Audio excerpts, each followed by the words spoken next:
जय शिवराय मित्रांनो अंबिया बहार फळपीक विमा 2025-26च्या उर्वरित असलेल्या पीक विम्याचं वितरण होण्याचा मार्ग मोकळा झालेला आहे। राज्य शासनाच्या माध्यमातून उर्वरित राज्य हिस्सा म्हणून 129 कोटी 51 लाख रुपयाचा निधी वितरित करण्यासाठी मंजुरी दिलेली आहे आणि याच्याच संदर्भातील एक महत्त्वाचा असा जी आज 3 ऑगस्ट 2026 रोजी निर्गमित करण्यात आलेला आहे। मित्रांनो, राज्यामध्ये पुनर्रचित हवामान आधारित फळपीक विमा योजना अंबिया बहार अंतर्गत मोठ्या प्रमाणात शेतकऱ्यांचं नुकसान झालेलं होतं। याच्यामध्ये कोकणातील आंबा आणि काजू या पिकाचा पीक विमा मंजूर करून वितरित करण्यात आलेला होता। मात्र इतरही भागामध्ये डाळिंब असेल, द्राक्ष असेल किंवा याच्या व्यतिरिक्त सुद्धा केळी या पिकाचा देखील मोठ्या प्रमाणात नुकसान झालेला फळपीक विमा वितरित होणं बाकी होतं आणि याच्यासाठी आवश्यक असलेला निधी आता राज्य शासनाच्या माध्यमातून वितरित करण्यात आलेला आहे।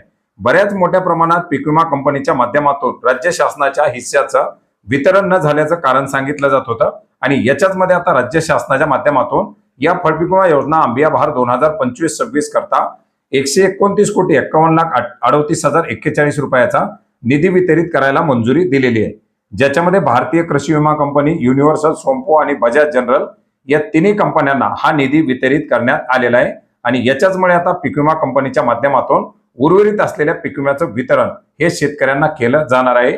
मित्रांनो, हा महत्त्वाचा असा जी आपण महाराष्ट्र.gov.in या संकेतस्थळावरती पाहू शकता। याची लिंक आपल्याला या व्हिडिओच्या डिस्क्रिप्शन बॉक्समध्ये सुद्धा देण्यात आलेली आहे। धन्यवाद।